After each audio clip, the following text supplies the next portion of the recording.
introduce our wonderful speakers. Our moderator today is Patti Boyle. She's an award-winning entrepreneur, speaker, career coach, and best-selling author of Transform Your Job Search, Turning Fear into Opportunity, and the upcoming Ignite Your Career, Transform Your Life.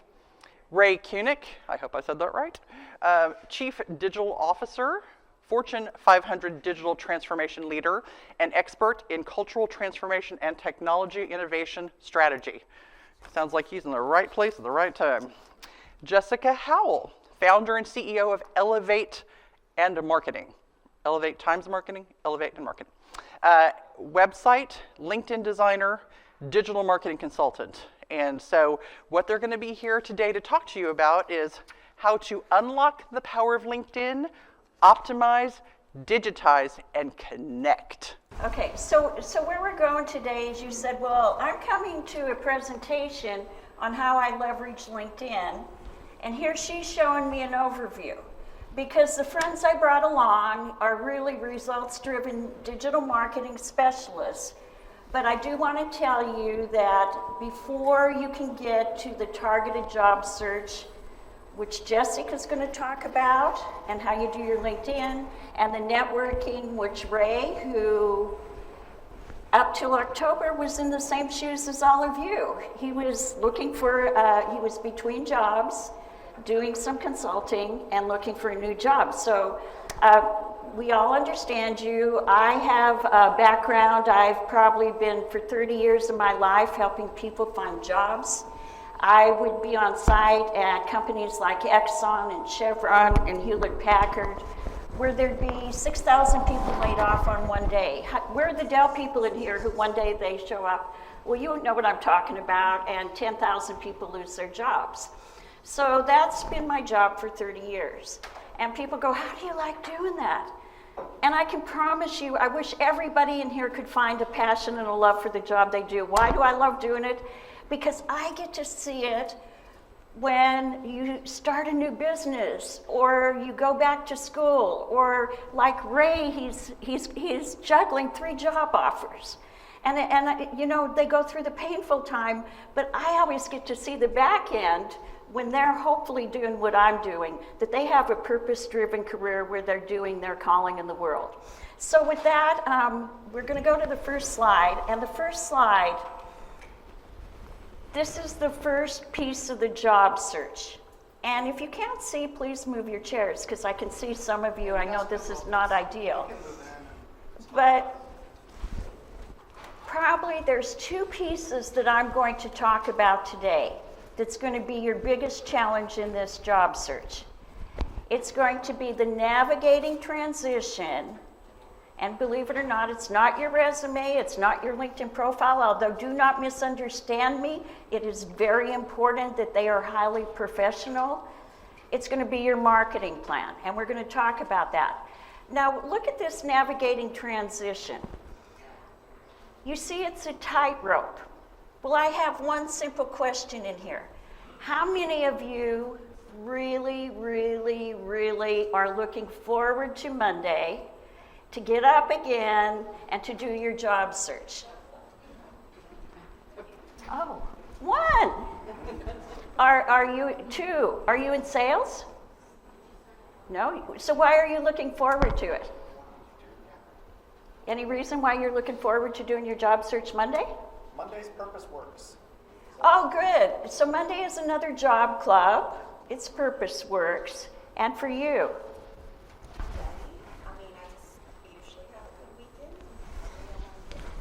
Okay. Well, congratulations to the 2 of you, because this is the biggest challenge you're going to face in the job search. Getting your mind straight. Getting excited about something you don't necessarily want to do. Now, most of you, I was hoping Sam Wood, who's on the board, would be here. When I was coaching with him, he would have raised his hand because he loved doing the job search more than he came out of being a CIO. And he loved that more. And I didn't need assessment to know that he needed to be integrating his technology skills with business development. Most of you feel like you're on this tightrope. It's like wobbly. It's uncertain. And then what happens is sometimes you fall off that tightrope. And that means you have to dust yourself off, get yourself up, and get going again tomorrow. And maybe Ray will talk about that, because that doesn't happen. But that's why you need to be here at Launchpad on Fridays. That's why you have to be, and I don't want to, I'm going to say something different. I suggest you don't just wander around to job clubs every day. Go to one, go look at what the calendar is, go to one, but you need to be out in professional associations where there are hiring managers. So that's why you don't like this. The second thing is that most people who do like this process tend to have a business development. They just love being out calling on people. And if that was all your core skill set, you'd be doing that, right? You would have done it all your career. But no, you didn't. You were like a chief operator officer like Gary, or you were like Tom, where you launched products and software, or you were like Stephanie, who was in regional management at Lowe's, or you were like Wade, who ran Cindy and is high in technology, and many in here probably had their stint at Dell somewhere, or in some technology company here. Can I be quite honest with you? You're going out and doing business development would be like me helping you with this computer. Anybody who knows me knows that's not good. So then what's next in the job search? Well, that's who are you? And hopefully you've thought of this, because when you start doing, we had a recruiter up here. We've got a couple recruiters in this room. But they're going to want to know exactly, who are you? And why is that important? Well, that's important, and I meant to have my iPhone up here, but it's important because I want you to think about this. Okay, now, I was a late adapter to iPhones because I don't like changing technology, so I stayed on my BlackBerry a little longer than most. Anybody else on the BlackBerry? That shows my age. Okay, I stayed on my BlackBerry, and my first iPhone was the iPhone 3, okay? Now I know there's an iPhone 16, and then I know there's an iPhone 17. Well, you can't be describing yourself when you were an iPhone, I mean, I hate to say, you're the product. You are not an iPhone 2. You are an iPhone 16, and you're going to have to go to being a 17. So you need to really reflect, and the neat thing about Launchpad is Shannon talked about all the services. She talked about the ACC Accelerator. There are skill inventories on there. It's important for you to know your values. Yes, your experience and expertise is important, but you can't be describing you as an iPhone 2. You need to be describing your preferred functions and roles. So then we move to the next piece of this that's important for hiring managers. In addition to knowing who am I'm a product. What makes me unique? So for some of you in here, you're software developers. Okay, well, what makes you more unique than every other software developer that's looking? And, I owned a fairly large outplacement firm in Houston, 33 offices, 1,500 employees. We worked with the major contractors, so we get a lot of petroleum engineers. But what I found is not one of them was the same. So that, like, if you're a software developer, if you're a program manager, if you're a product developer, if you're digital marketing, like I work with digital marketing people, but like Ray is different from other senior digital marketing people. What makes him different? And where does he want to go? Well, he wanted to go into Fortune 500 companies, and if I might say this, he took a little detour into entrepreneurship. True. True. Even though, I kind of could look at some of his assessment and say, he's got this complex mind, and he likes complex projects, and he likes a lot of stability.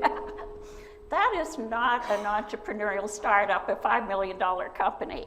But you know, you got to go try something. It's better you go try something for a year and a half than to just sit in your pajamas watching Netflix all day. And that's what kind of happens. So congratulations, you're here. To the next slide on where are you going? Well, this to me is the most important piece to it. Okay, so if I had my iPhone again, okay, so let's just talk about this morning when we all came here. For me, it was my first time. Others were your first time, right? Okay, so the marketing plan is your GPS. I just didn't take off. I kind of knew because my late husband was raised over in the Mueller Park area when it was the outskirts of Austin. And so I kind of knew Highland Mall because my mother-in-law and my late mother and I used to come shop here. But I put it in my GPS. And the GPS, I get to I'm in a gated community, I get to the gate and it's like, wow, it's not telling me to go left. I'd never go left I'd always go left to get to I-35. Well, it didn't tell me to go that way, it told me to go right. And I'm like, what is it doing? Well, it diverted the traffic. Okay, and that's how your job search is. Your marketing plan is your GPS. It tells you what direction to go. Okay, and then what happens is I take the shortest route. I go, oh, I don't want to spend 45 minutes. You don't want to spend a year or two in your job search because that gets pretty depressing. I mean, it starts to eat on everything. You're not in this alone. If you have a spouse, it eats on your spouse. It worries your children. I mean, it's everything. Your finances. So you want to go the fastest route. And I will be teaching this. I will be teaching a course that I taught a couple weeks ago, and there were many of you, I think, in it. It was marketing plan. It was what is a SWAT team, and developing your marketing plan. Who was on that call last week? Anybody? I know Tom and Gary and Manoj. A few of you. Okay. You need a marketing plan. It is your GPS. So instead of me taking off today and going to Georgetown, then to Westlake, then to Taylor, then to here, then to there, you head to Highland Mall. And then you need to find this room, which was another little thing. But you know what happened to me? I was so lucky because the easiest way to find your way in your job search is to meet somebody face to face. This is why today is so good. So I met Elaine back there. Elaine volunteers here every week. And she brings me in here and boom, I'm where I'm supposed to be. So you need to know your marketing plan, you need to know your branding statement and why for the next thing, because we move into the next piece, which is your resume.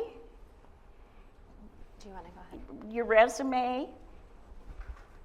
We're going into a target job search and move it to resume and your bio. Next slide. Now, I don't write your resume. Your resume, how many resumes are you going to have? Anybody? All of them. All of them. Thank you. That's a great answer. Can you explain why you're going to have all of them? Because you have to target to the specific job that you are applying to. A generic resume is useful, but it does not speak to a specific job, responsibilities, etc. Right. Thank you. You must be, you're one of Shannon's better students. This is not my first rodeo. This is not your first rodeo. Your resume, in fact, those of you who work with me know I say do not hand a resume to anyone. Now, please don't misunderstand me. The recruiter who spoke told you have to have your resume on your phone. You've got to have a nice professional resume. Jessica will take it from here and tell you how to do that. I suggest you have a bio. So you use the bio for informational interviewing, so it's a little bit generic. And then, or if you even have to use it. You know, it was funny, Shannon told you that my book, Transform Your Job Search, Turning Fear into Opportunity.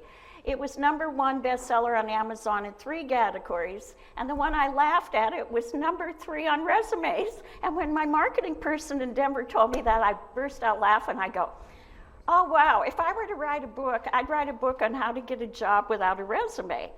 Now don't hear me, you've got to have a professional resume, because I would have you out speaking to hiring managers. How many hiring managers? Some of you know this because you work in my executive in transition team. I'll put Ray on the spot. How many hiring managers? Oh, gee. 25. 25. 25.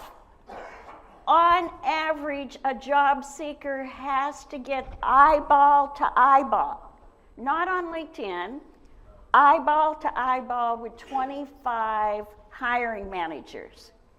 That means some will do less. We had somebody, I run a team every Monday. He got a job in 40 days. He got 3 jobs in 40 days. Because when people found out he was looking, because he didn't go into hiding, he went out and told people, I need a job. This is who I am. This is what I want to do. This is the impact. So he didn't have to call it. I mean, all he had to do is put it out there. Ray's going to tell you about how he got options through LinkedIn. So with that, I'm going to turn it over to people you need to listen to. I will be implementing the SWAT teams with Minaj, Gary, and Tom. Will the 3 of you identify yourself? And Mary Jane. I really invite you. I run an executive team that some of my private clients who are around here today are in, but for the majority of you, I really recommend you join a SWAT team, because taking the classes to get in a SWAT team, you will have 90% of your marketing plan, your GPS to a job. You will have your core message, which I call a 30-second commercial. How long should a 30-second commercial be? You are all so smart. I haven't had a smart audience this early in the morning anywhere. Actually, it should be 20 to 40 seconds. Anywhere in there is good, right? But it should be 30 seconds, because people will glaze over when you go, I did this. It's not a recitation of your resume. You will have that core message, and you will have, most importantly, your branding statement, or at least you're going to think about, what makes me different than every other? What's the title you're going after that you're so excited? What are you looking for? I'm looking for software engineer. Okay, and your name? Benjamin. What makes Benjamin? He has to think, what makes me unique? What is my superpower? How am I different? And that has to be in all this. So I turn it over here, try to keep my mouth shut, to the 2 digital marketing experts, and I want to introduce, this is the power of networking. What, about 3-4 years ago? 3-4 years ago, my intern graduated from Baylor, and I work with resumes, bios, LinkedIn profiles, and I help them get the brand and the tone, but then I'm not really good with technology, I hate to tell you, which is good. I know what I don't do well, and I'm looking, and I meet her at a women's conference, actually at Hill Country Bible. And she was in graduate school, and I actually went up to her sister, who was a marketing major, and said, I need somebody to start helping me. And they said, well, no, Jessica can do it. And so she started when she was in college. I am just so incredibly proud of her, but she's getting so busy that, I'm really thinking I need another person. I'll tell you what she's done. So about 1.5 years ago, she started Elevate Marketing. She now has 7 employees. She has 45 companies that she's doing marketing for. She's out of Houston. And my goal is that her company just blossoms and thrives. Did I minimize that as 325 projects you've done? Yeah, so we opened last year, and so over the past year we've done 350 different client projects. And so she's going to tell you that when I finish with the resume, I have the black and white copy, the generic copy, it goes to Jessica. So I will close my mouth, and those of you thinking of starting a business, obviously, who should you come up and talk to? Jessica. You find somebody who's doing what you want to do, not somebody who's whining and crying about what they can't do. So with Jessica, there she is. All right, Take with it from that, here. yeah. So just like Patti mentioned, once you have your black and white, it's probably in a Word document. Make sure they can hear. Can you guys all hear me? it? Okay. All right, so once you have your black and white, you go, okay, this is great information. The one that's on there looks great, but I'm not a graphic designer, so what do I do now? Yeah, I'll get it. So basically, that's where Canva comes in. You can use all different kinds of platforms, but Canva's super easy. It's a drag and drop interface, and it's also free. So you can go in there, you can choose your core color. So when Patti was talking about, what industry are you in? Who are you really wanting to market yourself? What are recruiters going to look for? We want them to be wowed. And so when you're going through your marketing plan, you're going to end up finding some, I wouldn't say neutral color, but it's going to be like a dark blue or a navy, maybe black, silver, gold. Those are all those kind of core colors that would apply to almost every industry. So once you have that color, you're going to start using your LinkedIn banner. And this is not a plug for Canva, but you can do all of this on there. So basically, they have templates. And you want your banner, once you have your marketing plan, you're going to have that summary. And under that summary, you're going to have, are you results driven? Are you a HR manager? Who are you? You're going to come up with a tagline that just really summarizes who you are and who you want other people to perceive you as. When you have that, you're going to create your LinkedIn banner.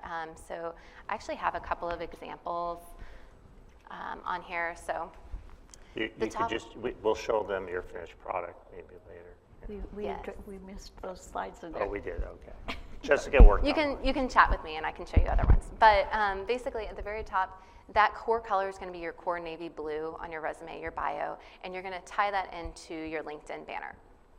As I said, Canva does have templates. Some of them are a little crazy, like the bottom one you can't even read. So you want something that's very neutral, something that when recruiters look at you, they go, okay, you're professional. You have this aesthetic look that looks consistent throughout all of your marketing material. Because like Patti said, you're marketing yourself. So how would you box yourself? Can I say something? Mm-hmm.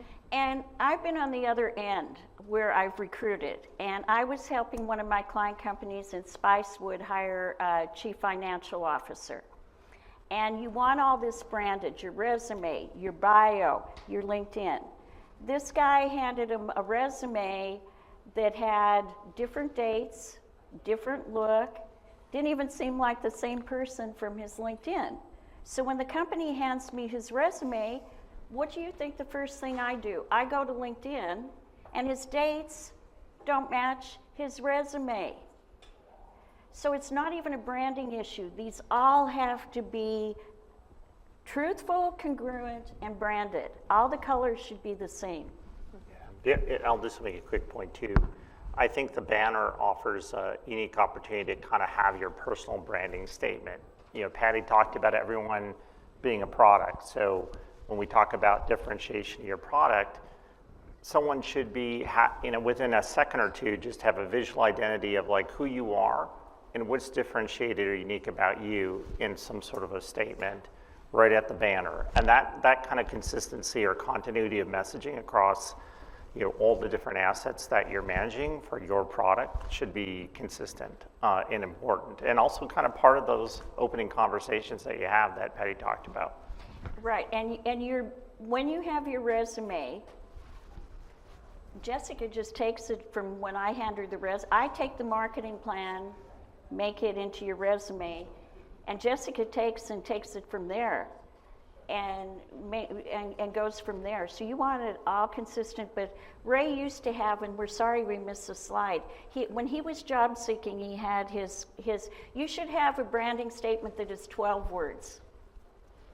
And I'll work with you in the class on that. You'll have that. A couple years ago, I would have just picked the default LinkedIn banner. If you guys are familiar with LinkedIn, you pick one of the defaults and you go, right? But as I kind of got more schooled around how do you think about managing your own personal brand and how do you differentiate, then you start thinking differently about you as a product and how do you market you and how do you want people to view you.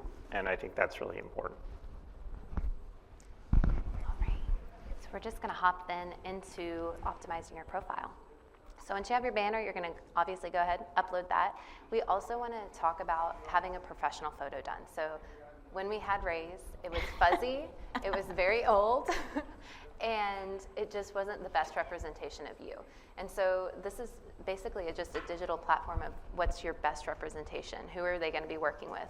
Yeah. And you want them to want to work with you. So, and so many tools, which I'm sure many of you know, and if you don't, but there's so many amazing tools now that can help with photograph. You just Google AI tools for photographs. You can take a photograph and make yourself look very professional and amazing. It's not like the old days where you got to go to glamour shots. I mean, it's a lot easier today. If you haven't thought about that, thank you for laughing in the background. Yeah, we're the ones old enough to know glamour shots. So, I think that's important that you really think about your image and how you're presenting yourself. And you can be creative and fun, but you want to be somewhat professional. And then if there's something to differentiate yourself in that imaging, great. There are even tools out there that you can run your, I forgot what the name of it is, but you can put your picture and it will evaluate. So whether you want to go online, LinkedIn or on Facebook, or if you're anybody single online for Match and all of those dating sites, it will tell you whether your picture is appropriate for the audience you're trying to find. That's a different meeting around Match. Okay. That's a different session. We won't go there. Yeah. So I just put some stats on there. Basically, you're 36 times more likely to even be messaged if you have a photo. So think about when you want to go connect with people. If they don't have a photo, are you really going to connect with them? Probably not. You're going to go, oh, I don't know if that's the right person, or oh, obviously they aren't active on LinkedIn, which is the opposite of what you want recruiters to go and look at your profile for. So as we scroll through LinkedIn, you're going to hit your About section. And so basically this is going to be 2 paragraphs or 3 all about you, about your awards, who you are, but also the direction that you're going to be going in your job search. So it obviously doesn't need to say, I'm out of work and desperately need X, Y, and Z job. You're going to say, hey, I have so much experience doing all of this. I would love to, I'm pivoting towards, like for me, I started off doing graphic design. Now I'm really pivoting towards a full inclusive digital marketing suite agency. So just kind of pivoting in that way, and then including the summary that you already have on your resume. So you're going to just copy, paste, put it in there. At the very bottom, you see there's a couple of arrows, and you really want to include these top skills. So that helps with your SEO. You're going to go in, choose your top 5. Those are going to be the ones that are listed. It's either 5 or 4, just depending on how long they are. And LinkedIn automatically will add those on there. Those are super important to add. It helps recruiters find you for those different industries, and it also just elevates your profile. It looks like you really, you have a direction that you're going. Hey, Jessica, just a quick point.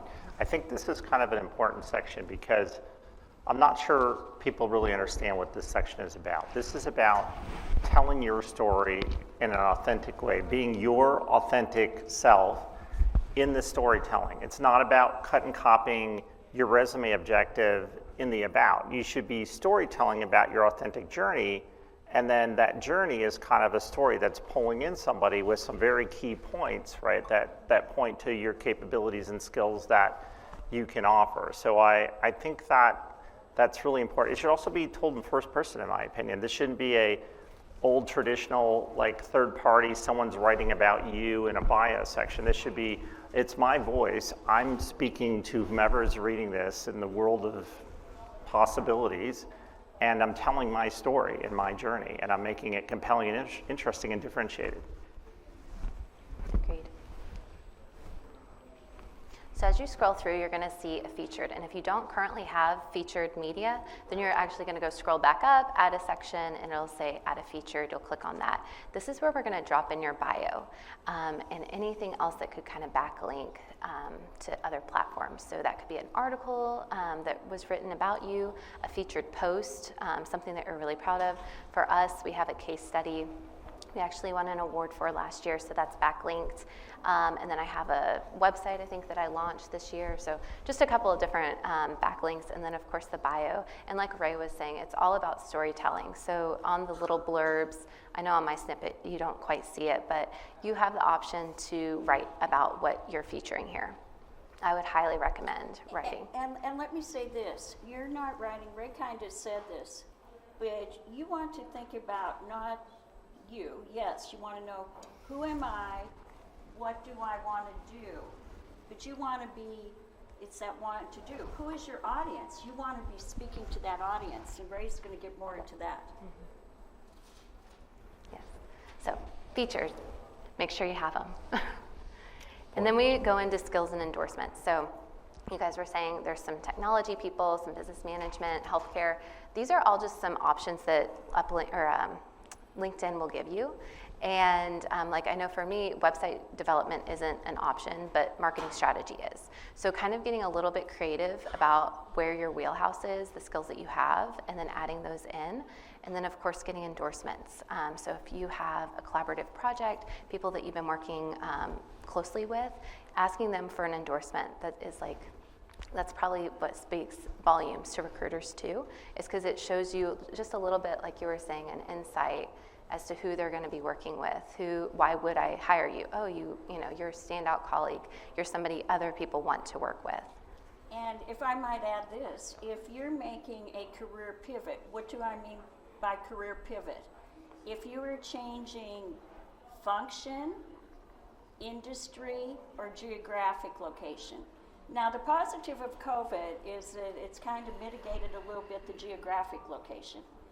But if you are changing functions or changing industries, or I see Sam Wood, our friend who came walking in here, who I talked about earlier, he changed both function and industry.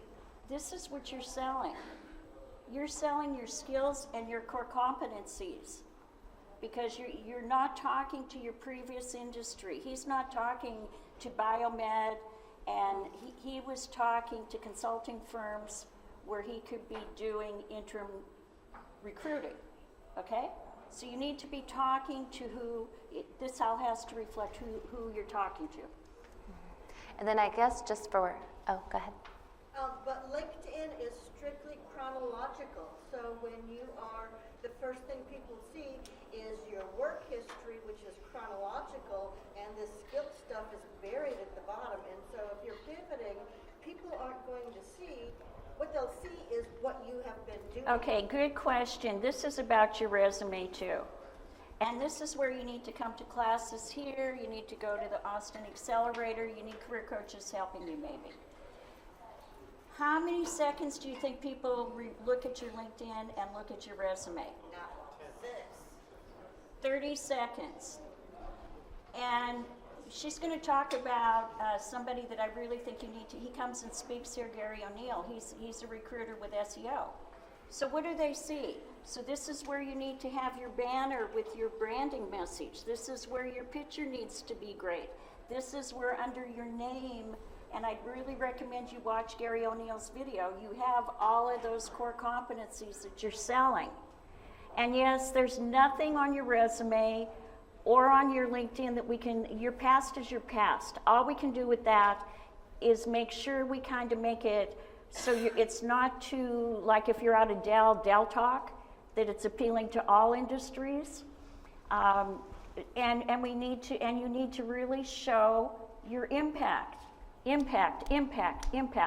What impact did you do? What were your results? Not that you did tasks, what was your impact? So that's a very good question, and there are classes here to help you with that. Well, and so just with your question, on this slide, let's see if I can find it again. It's right. Two back, let's see. Right here it says top skills. Every single work experience that you have has the option of adding top skills. So as you're going through, you might highlight everything that you have on your resume, put it in there, make sure all the code words, keywords are in there. But at the very bottom, it'll say, oh, do you want to add a top skill with this? You would say yes, and you add the skills that you have. So even though it might not be industry-specific skills, you would add that to that work experience. You can also add key bullet points in the About section You can add the titles and the things that you're going after, in the top in your name. So Keep the top. everything is a way to communicate the skills that you have. It's the story that you're telling. So it's just not about,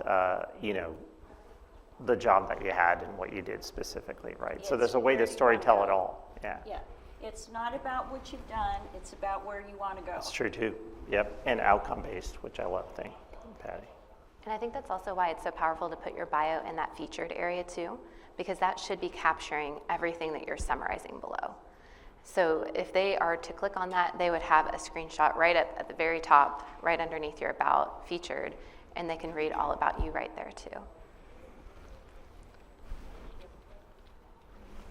Okay, so here's some of the hidden SEO. It's only hidden because it's not, like LinkedIn doesn't publicly say, hey, you can change your URL, but you definitely want to. So instead of it saying LinkedIn/ABCDEFG, it'll say LinkedIn/Jessica Howell. So it's super easy, it's like 3 clicks. If you want help doing it, I'm happy to help you after our chat. And so it also helps just your presence, and it's easy. You can say, oh, just follow me on LinkedIn, and they go, oh, I don't have the app on me. Oh, it's just, _ Jessica Howell. So that's one thing. And then like Patti was saying, for Gary O'Neill, he's one of the speakers for ACC and for Launchpad. I have a QR code over to his, I think it's a 1-hour tutorial video on YouTube. And he just kind of does a deep dive on all the SEO. He's very good on SEO, he's a recruiter, and he's technical. So just make it, if you want to get your thing SEO, but to your point, that top part has to really sell your story. Just quick, does everyone understand search engine optimization, this concept? Okay, and then everyone gets that recruiters are using LinkedIn, just like you use Google to find information about a product, they're using LinkedIn to find information about your product. And so how you structure this and the words you use and the links and all the pieces that we're kind of walking through helps you get to that top of a return, right, in a search for a recruiter. So that's an important thing to really understand. And with that, I'm going to actually turn it over to you. Oh, it's a segue. Yeah. All right, thank you, Jessica. Okay, so when, like I said, Ray had thought it all through. He went through his self-assessment, he knew, and he knew what he was targeting. And because he does it for a living, it's a lot easier. I remember the day he said to me, oh, so if I'm the product, you're telling me I need to digitize myself.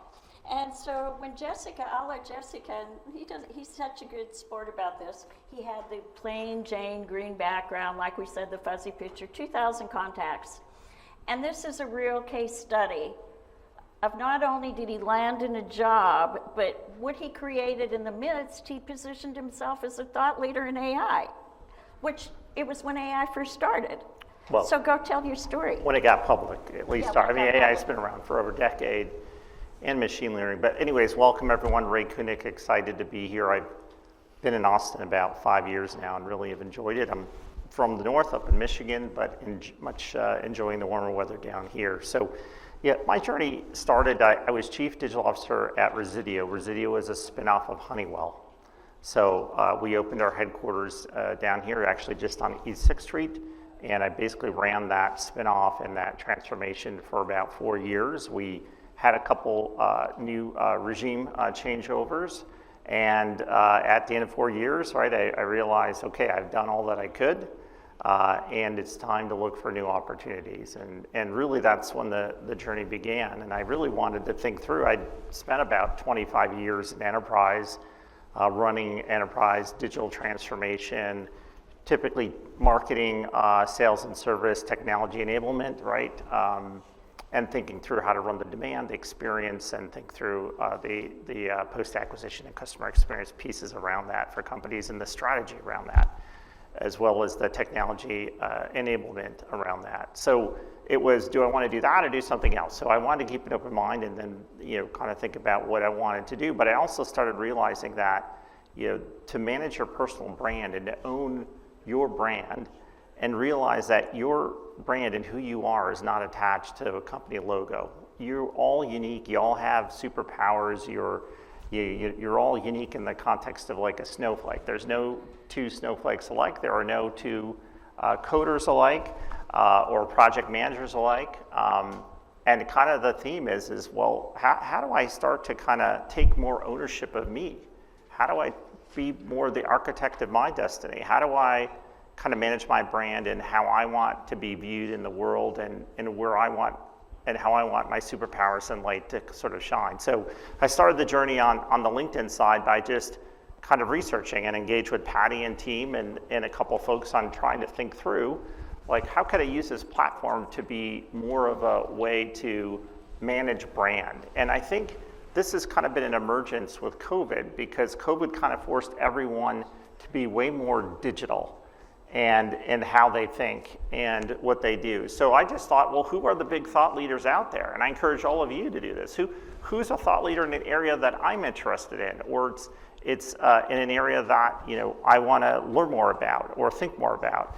And I think the important part of this journey is it's not about how much you know or how high you've climbed or your entry level. It's really about your willingness to learn, right? Your willingness to be open-minded. We're all beginning, I call beginning mind, kind of a concept about anything that we're doing. So I found Jeff Winter. I encourage all of you to look up Jeff Winter on LinkedIn. Jeff went through the same journey that I did probably about 3 or 4 years prior. And he actually has, if you look at his profile, you'll go down to where they have featured posts. His first featured post, which is essentially where you want to take anything you've ever posted and then you can put it sort of in a carousel of, in other words, a sequence of what you want to highlight to anyone that comes to your profile. And he has a whole section about his brand journey and his concept around managing brand and his thought process about how do I want to manage my brand? What kinds of things do I want to think about?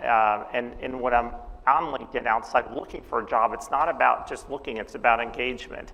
It's about community. It's about who's out there talking about things that I'm interested in. Can I engage with them? Can I get to know them? So I actually reached out to Jeff and I sent him a note and said, hey, Jeff, I left this company. I really dig what you're doing. You have a similar background. Would you be interested in meeting? And he said, absolutely. So I met him. And we kind of worked together on some of this. And now he's got it published and it's shareable for everyone. And I presented kind of his methodology of kind of where his journey was on LinkedIn. And I'll get to the results for him and me. But he kind of walks through this kind of concept about think about where you want to engage and the topics you want to talk about, the skills that you're good at, and how you want to demonstrate those skills. It's not about just listing like I'm a great coder. It's about what are you talking about? What are you engaging in? You're demonstrating your skill set and your knowledge based on the types of things that you want to post or the articles or your comments. It's just not, you can repost anything if you don't have time for the content, but you should be giving your opinion on it. And it should be in a context of demonstrating your knowledge or skill or opinion or inviting people to talk or engage. Or maybe you're commenting on something. And the same thing here is what do you want to be known for? So there has to be a little bit of a different dimension to the branding outside of just, well, I'm good at coding. It should be, I'm good at coding, but I like doing stand-up comedy, and I'm really funny, and I can do that, and I'm going to be a little fun in the way I do my posts or responses. So Jeff kind of went through this. There's a lot on this. He actually has a full presentation that you can download and look at. It's amazing. I highly encourage you to do that. And Jeff now, I think, is at 160,000 followers on LinkedIn. And he lost his job at Microsoft when he was kind of going through this process. He was literally, I think, a director level kind of guy. And because of what he had built, he literally had 6 companies when he posted that he left, asking him to come over within 1 week. I wanted to point out something. I know working with so many job seekers, you're embarrassed. You don't want to tell people that you're looking. But I told you about somebody who got a job in 40 days, one of my clients a couple weeks ago. And he just had to put it out there. And he had 3 offers. It's like when people started knowing that he was looking. So don't be shy about telling people you're looking. You have to. If they don't know you're looking, they can't help you. I would agree. Yeah, very important. So, I mean, the point of this slide is you've got to put some time in. This is like anything else in life. You've got to make time every day to be out there, learning new things, engaging, going out on LinkedIn and finding interesting articles, maybe reposting, commenting, finding thought leaders that you can engage with, finding groups to be part of and to join. So there's a whole world, just like here, that's out there.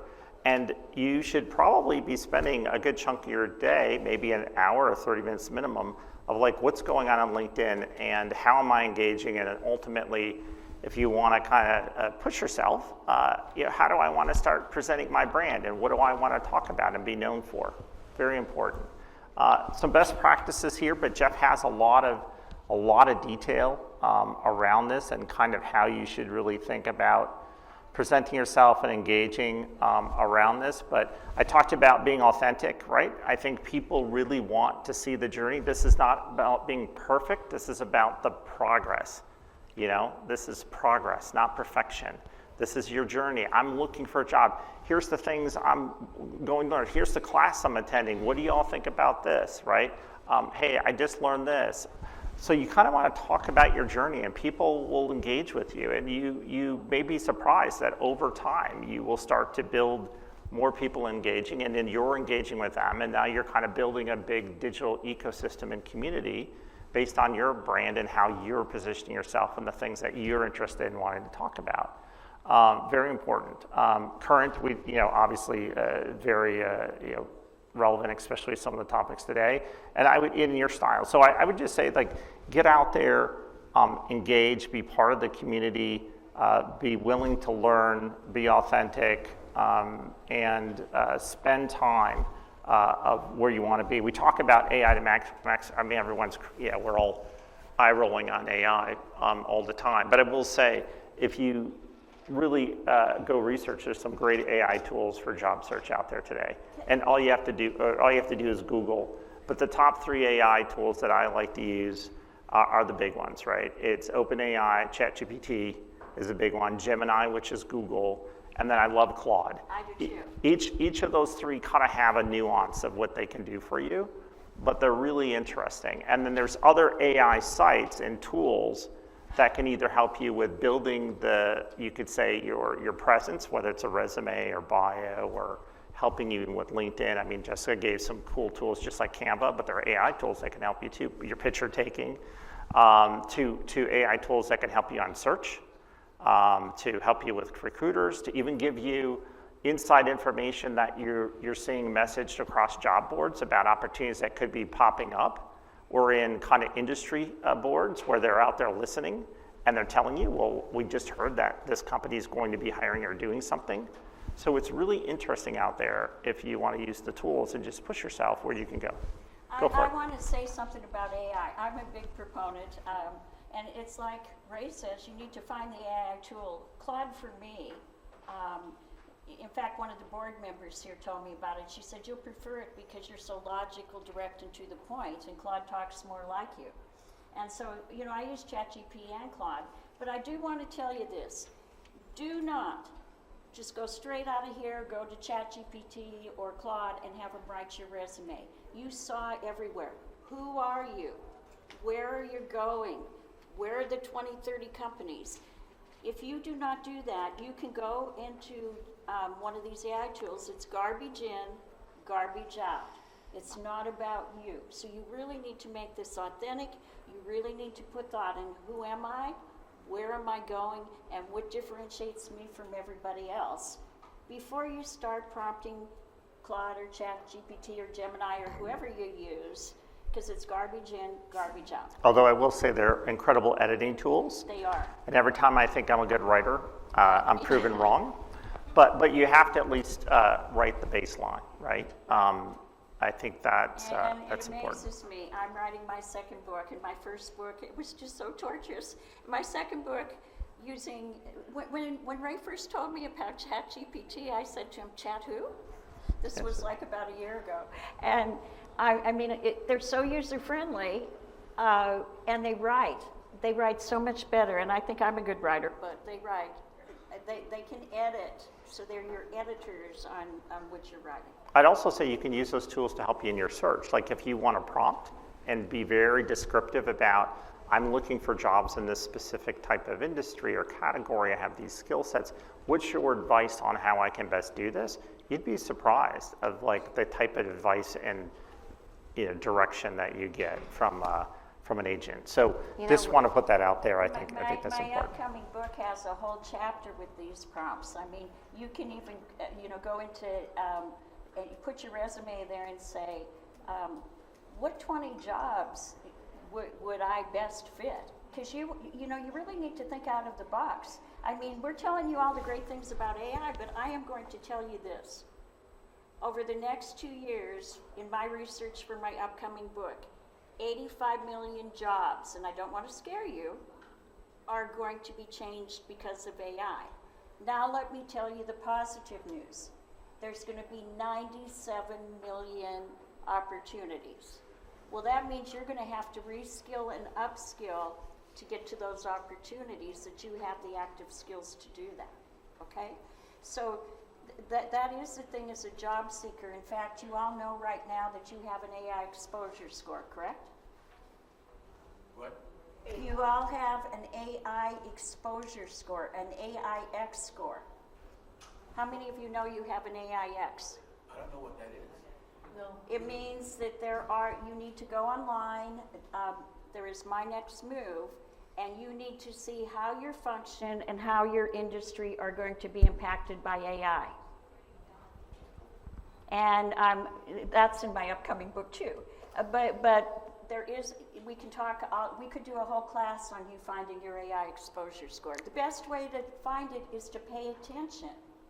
But your jobs are going to I just hate to say it. There's going to be more opportunities, but you're going to have to look at where are the core competencies. And the core competencies are that these tools we're talking about are way better writers and editors than we are, and they do it like 10 times, like 1,000 times faster. Yeah, I think what Patty's simply stating is there's a lot of current research and scoring around what industries would be the most disrupted or specific types of roles with AI. And so if you're in that industry and that role, the probability of AI replacing and or augmenting what you're doing is probably high over an X duration of years, right? But this has gone on all through mankind. Like there were people who shoed horses. And when Henry Ford came along, what had to happen? They had to move to the manufacturing to make cars. So, we have gone through these shifts like industrial. Years ago, there were people, and many people in here were on mainframes or manual processes when computers came out. I'm seeing some of you go, yeah, like, okay. And you had to adapt. And then there was the internet, and you had to adapt. Well, this one I think is seismic. You really need to be paying attention. And I'm even thinking on the marketing plan of putting this. Ray had talked to this. You have to be willing to know what you learn. And that's what I was impressed, Ray. You went out and learned so much about digitizing yourself, about positioning himself as a thought leader, about how he grew his LinkedIn. I mean, now he's being modest here. He was recognized as an AI expert almost. Tell him about that result. Yeah, so the results, and the only thing I'm going to encourage everyone to do here, and I think Shannon mentioned it with Launchpad, is you really need to go engage, embrace, don't be afraid, embrace AI, learn, take class. There's a million classes that I'm sorry to say, it's not going away. It isn't. And if anything, it's going to continue to accelerate. It's been here for a very long time. I was working, we're going to take questions after this, working with AI for over the last decade and machine learning. But agentic AI and agents, then bots that will be able to do tasks are already out there. I've already built them. It's here, and I don't think it's going away. So the more you can learn about that and use it to your benefit and understand what it means relevant to you, I think is important. So please engage. There's tons, even if you go to OpenAI and ChatGPT, there are classes you can take for free. Okay, so lots out there on this. And Shannon did talk, I know there is a fee for it. It's their learning portal, and I can't tell you how much information is in there. In addition to the calendar on the website, that learning portal has so much. It's just as advanced as I've seen on generative AI. So here we are. So maybe we hit the next slide or the last slide. Sorry, Jessica. Thank you, ma'am. So this is my updated profile. I decided to go with an amazing brand of 3M. It was aligned to my values, right? My brand positioning around what I like to do in taking legacy companies and transforming them and driving digital outcomes. And I'm the chief digital officer and head of digital there. And now I'm at, I think, over 12,000 LinkedIn followers, which is great. I hope to be at 16 to 17,000 or maybe 20 by the end of the year.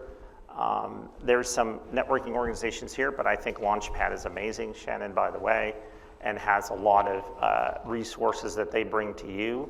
But if you're not out there every week engaging either in a digital community, face-to-face, as Patti mentioned, and putting yourself out there and meeting and networking, even trying to get out there and do something like this in an area that you're comfortable with, you're not going to get to the velocity or the speed that Patti was talking about. I do want to say this, that the technology people in here will enjoy doing this way more than getting out and meeting people face to face.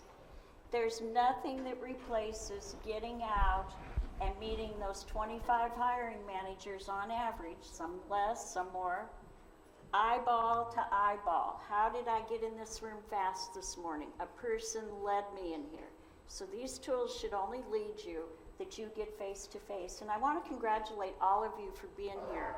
I'm preaching to the choir because you got up this morning, you got off Zoom, and you're here. And there's recruiters here, there's help here, there's experts here.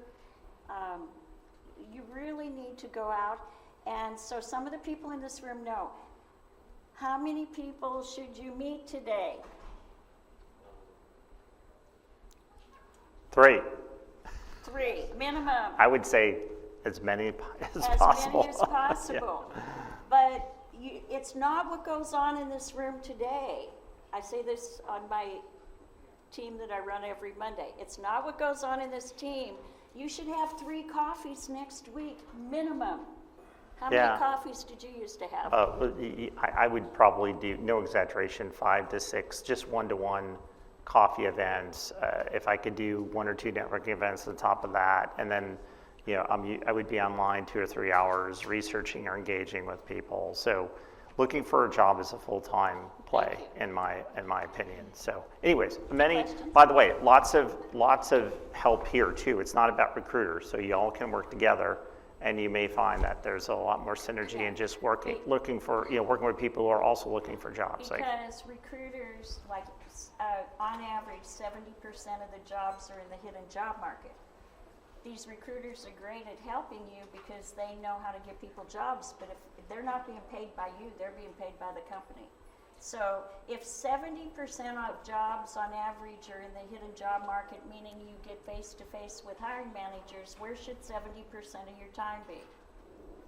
Face-to-face, like at meetings like this, like the coffees you set up when we end. Yeah, Austin Technology Council is a great org if y'all haven't gone to the events. Okay, or women, there's many. Women in technology, many of them. Austin Corporate Growth is great. Yep. I mean, you need to find, if you're a financial person, FEI. Capital Factory for their coders, which I'm sure you already. These job clubs are great because they're support, but everybody else is in the same boat you are. Like I'm looking at Stephanie, she's wanting to move. She's been in retail, she's been in the retail. Like I told you, she was in regional management at Lowe's. She's looking at 2 places. She's looking at going into the sports industry, transferring her skills into the sports industry, and she's looking at construction and housing. So where should she be? Well, she found this woman in sports where they do mentoring. And I'll say that too, wherever you can volunteer, wherever you can get on boards, huge. Wherever you can speak, huge. Nonprofits, awesome. Yeah, anyways, we should open for questions. Yeah. I saw lots of hands. There's a gentleman in the back. I don't know if we can hear you, but hopefully. So there's the Austin Artificial Intelligence Alliance. Yep. That's one real group. The Austin,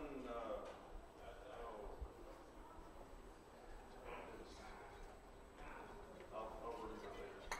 Well, thank you for that. Any other questions? Anybody had?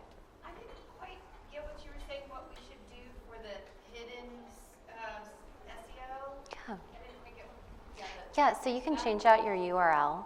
So that's one of the things. And then the other is having a bunch of backlinks. So on those featured areas, basically you are connecting it to another platform. So if there's an article about you, sometimes like your company has headshots on their page, you could backlink it there. Anything that would be featured, stuff like that. Even posts, like I know, Ray, you had a couple of like collaborative posts that you have on your featured. Absolutely, yeah. Go ahead, Matt. Gentleman in the back, yeah. TheAustinForum.org. Yeah. Okay, Yeah. and why you meet with 3 people in here is you go talk and you'll find people who go to a lot of stuff. Yeah. So, you know, there's some of you who enjoy that. Others of you are more introverted. That doesn't energize you.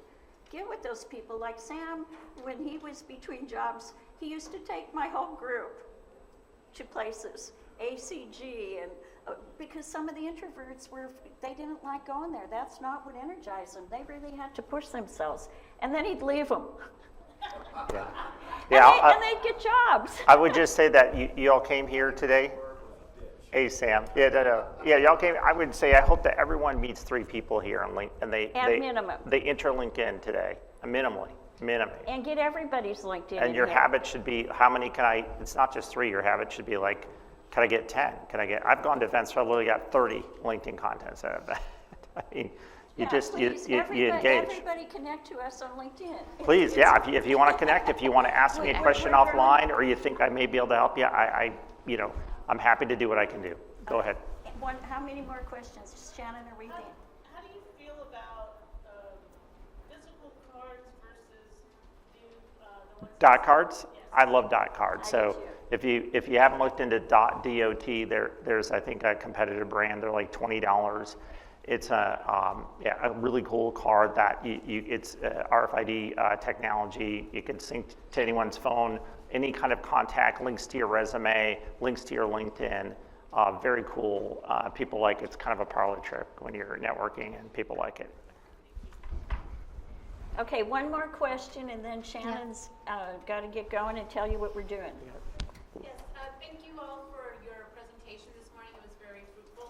I just had a question about that list that you showed. Yeah. Back. Are you going to share the slides, or? I hope so. Hey, Patty.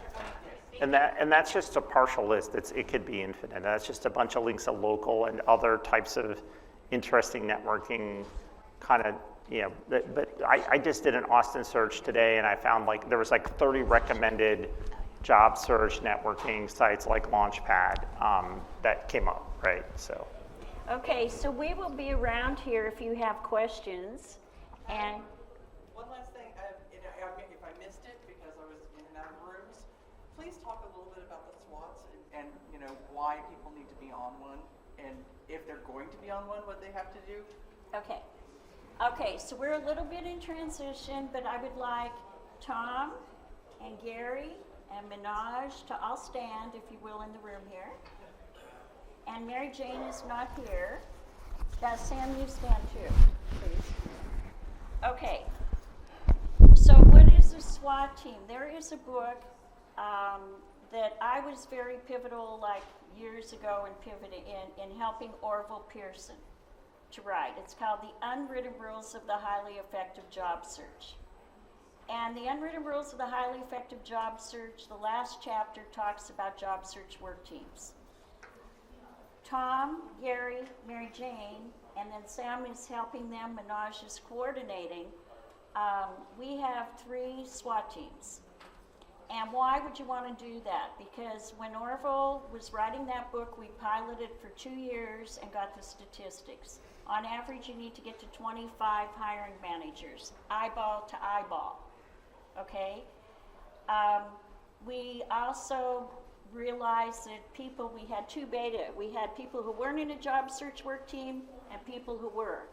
The people who were kept 1 to 3 months off of their job search. Basically, somebody said, I don't want to be in one because it's too structured. Well, it is structured. Your job search is a full-time job. When you were in a company, you manage projects. A SWAT team is a project management where it's not therapy, it's not career training. You see, there's plenty of it around here. It's somewhere where you get with a team of 8 to 12 weekly, and you become a part of the team, and you help each other, you're accountable to each other. You meet with them during the week, and Sam, what else do we do? We look out for each other.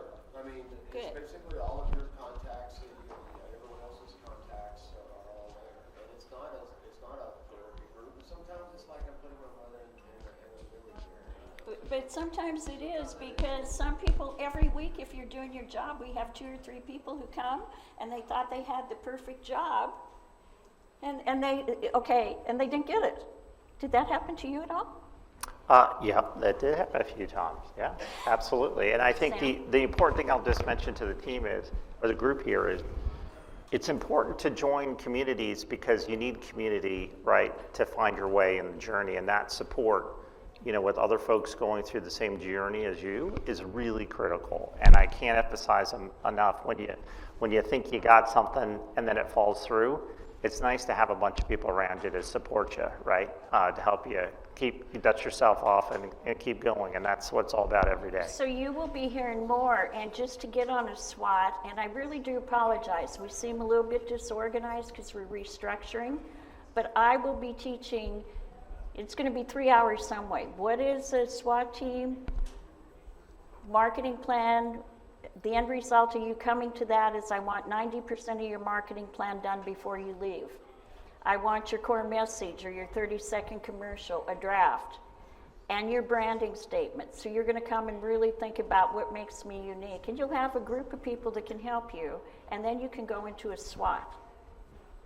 So are there focuses for the SWAT team? Because in the previous structure, there was like, the tech people, and then there were like this group of people. So people looking for similar types of. Well, I'll answer that. Unfortunately, we set it up by functional industry, right? The problem is you saw that we only have Tom and Gary and Mary Jane, and then Sam and I are helping him with it, and Minaj is organizing. So we only have 3 groups. And when you finish the orientation and the marketing plan, please be patient with us because we're getting this in place. Then you'll be assigned to one of the groups. So there's not a focus for the group. Well, there is right now. Like, Tom, what does your team do? Product, program, and project. Yeah, and Mary Jane's is more, what? Mary Jane's is what? She's at tech. Tech. Tech. And Gary's? More executive managers, directors. Well, and there's not really, it's what's going to go into that group are going to be general. So if you're marketing, your sales, your professor, whatnot. And then there is an executive team if we find people, and they will be people who are looking for at minimum a 250 base. If there's anybody in here, for now, they'll probably want to come to my Monday. If they're next level, they might want to go to Sam's. I would say also, think about what LinkedIn does. I mean, LinkedIn tells you should only connect with someone that you had equivalent of a cup of coffee with. That's BS. It is. You really want to connect with as many people as possible, because if you're a first or second degree connection, you will come up in their search, right? So, I mean, it's to your advantage to connect with as many people as possible. And I always attend as many of these LinkedIn events that I can because I always learn something new. The other thing that's really eye-opening is, can people find you? You think that people, I put my LinkedIn profile together, and what is recruiters use a Oregon library on LinkedIn, they're probably paying about $1,000 per month on that. I mean, it's pretty expensive. We're basically providing the information that they sell, right? And sometimes they can't find you. I mean, you think like, I'm a local program manager, someone that's starting a project should be able to find me, and they can't. So to introduce Sam, Sam is the director of, at HT Group. I'm director of C-Suite Services. He's the director of C-Suite Services. He does, and he's with the HT Group. He's he made a huge function, an industry pivot, doing what he loves doing. And he's now on the board of Launchpad, okay? Now, you need to get him on there, because if you want to talk to somebody about connecting, networking, well, Stephanie left, but Sam would and another person I know are like the most connected people in Austin I know. But they go live to live, eyeball to eyeball, for, but you can get there by LinkedIn. The other thing too about this, when you mention Orville Pearson, you talk about the creation of a marketing plan for yourself. Now you're playing offense. I'm not some amoeba that's waiting for some opportunity to knock on the door, man. I found you. And I'm sorry for being this late, I might want to talk about that. But I mean, I found you, and there's so much power in that. And people that have gone through this method, if you ever lose a job again, you're not even going to worry. You've already got your connections. You've already built your network. And Yeah, like Ray's gonna head to 16,000. you know you're going to get a job. It's just time and effort. Okay, so Shannon, thank you for having us. Yep, thank you. Gosh, dang.